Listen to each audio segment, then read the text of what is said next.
Science fiction became reality today. The Food and Drug Administration approved a computer chip that's implanted into people. The chip would contain a person's medical records. The microchips have already been used to identify lost pets, and as Lisa Chiava shows us, they have lots of potential in people.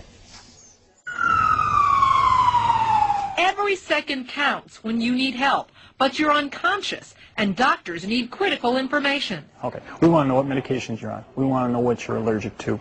We want to know kind of what your health problems are. This tiny chip can lead to a wealth of information about you. If you had been implanted with the device, a doctor would scan your upper arm and then... That's the number that would come up when you got scanned. That number is entered into a computer database, and your medical records appear. I'll take you over here first. Engineers at Digital Angel in St. Paul developed the groundbreaking chip. The company already sells 1 million ID chips for dogs and cats. That research helped the company develop something safe for humans. We've over the years developed a plastic sheath so that the tissue adheres to it and it doesn't move. It stays put in your upper arm after doctors use a syringe to implant it there. It will be marketed to people with health problems that may cause them to become unconscious. There are other uses. The military is considering the chip to replace dog tags. Workplaces with tight security concerns might ditch card entry systems and ask you to implant a chip instead. A few dozen people are already using them that way, but the approval for medical uses means Digital Angel's product will save lives and increase business here. But certainly we would expect to have a significant increase in the next short term, 2 to 3 years. Now, critics worry about medical privacy. A Digital Angel spokesman says doctors or anyone would need authorization to access the medical records that the chip brings them to. And you brought us a few to look at here. You can see they're really tiny, like a grain of rice. A company called VeriChip will be marketing them. So if you hear that name, that's the product developed right here in St. Paul. Okay, there you go. Thanks, Lisa. By the way, Digital Angel Corporation stock closed up nearly 29% at 3 point. Doctors in our area are now recommending medical chip implants that they say could save your life. But it has many privacy advocates worried. Dr. David Marks tells us more about this emerging technology. It sounds like science fiction, but Nick Minicucci is getting a microchip implanted in his arm. I didn't feel it at all, actually. When you pulled it out, that's the only time I felt it actually leaving. The chip is smaller than a thumbnail, but allows doctors access to his entire medical records. With only the swipe of a scan. There's days I forget I even have it. Molly Phillips is a diabetic. She had the chip implanted in her arm after a medical scare last December landed her in the hospital. Doctors didn't know what medication she was on. If I'm in that circumstance again, they would scan my arm, pull up my information, and have it right there. It was originally used for tracking lost pets, but the FDA approved VeriChip implants in humans last year. Since then, 60 people in the Northeast have gotten the chip implant. Each chip contains a unique 16-digit number that, when scanned, connects doctors to an internet database that retrieves medical records instantly. It's the sickest patients that you need accurate information, medical information, up front in a very timely fashion. Dr. Joseph Feltman heads the emergency department at Hackensack Medical Center, the first in our area to participate. He assures patients that their confidential records can only be viewed by proper medical personnel. When you think of written medical records, how secure really are they? But these microchips are at the center of a serious debate about fundamental privacy rights. There are serious legal issues that are raised by this particular technology. Privacy advocates say they're concerned these chips could monitor or track people, medical records could be abused, and a person couldn't remove the chip if they wanted to.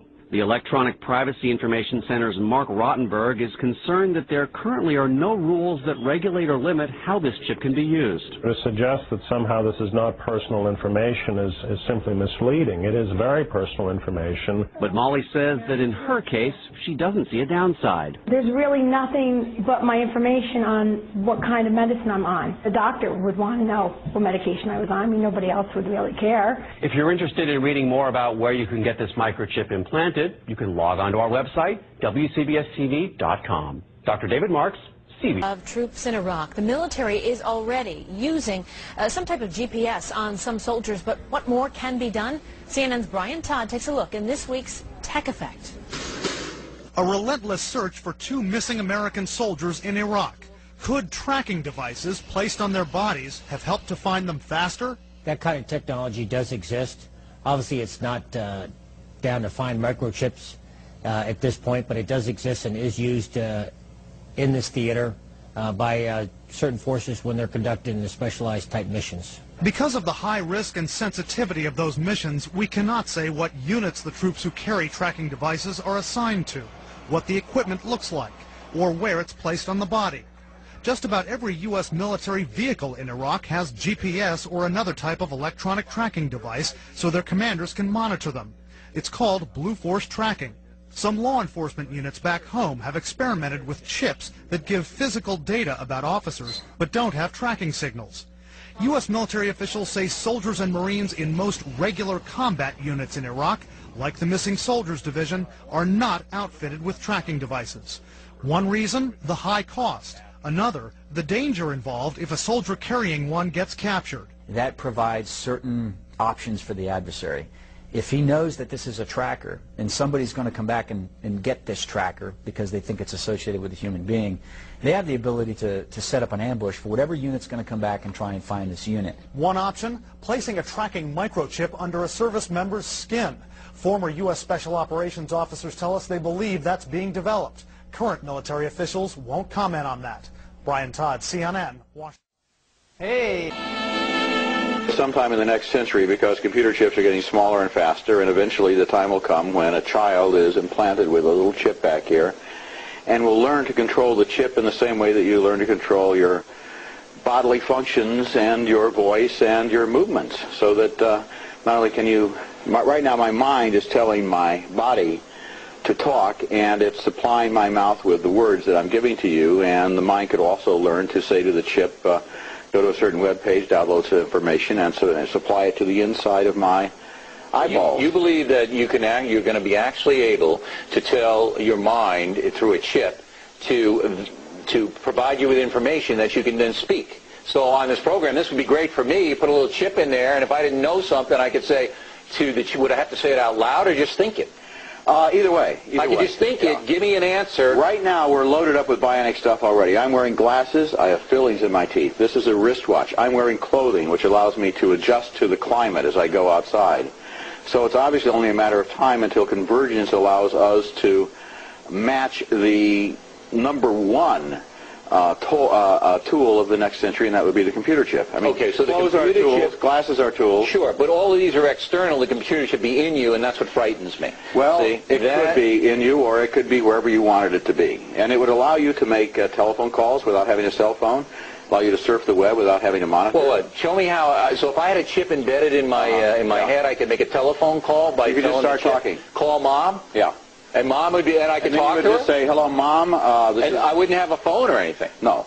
And so you'd have to have some body language so people would know what you were doing. Let's say you're standing at the American Airlines terminal. Yeah. And you're calling the Advantage desk and saying, I've missed my flight. Do you have any seats at 10 o'clock? Mm-hmm. Okay, if you're standing there saying that, somebody's going to look at you like you're one of these crazy... But not if everybody had the chip. They'd all know what was going on. Well, but you would do this. Right. You go there to the little phone. This means I'm not just talking to myself, I'm talking on the phone. This sounds so... If you're reading the web on the inside of your eyeballs... Yeah. It would look rude to people. It would look like I'm staring straight through you. But I'm not staring straight through you. I'm looking at the Fox News webpage, right? Mm-hmm. So how do I want people to know that? I would just go like this. You know, so the whole sign language thing about this sounds so unbelievable. If I'm downloading information... But it's true. It could happen, right? Well, you see, my article is half serious and it's half satirical. I don't know which half is half, though, because... things are converging so quickly, and computers are already such an amazing tool. But we've checked it out a little further than your article, and the scientists tell us that it is absolutely true and absolutely possible for a human being to have a chip embedded in their system and to have many, many things appear in their mind upon command. So you would say, I need to know the name of the 18th president. Bing! Not only that, I meet you and I call up your credit report while we're talking.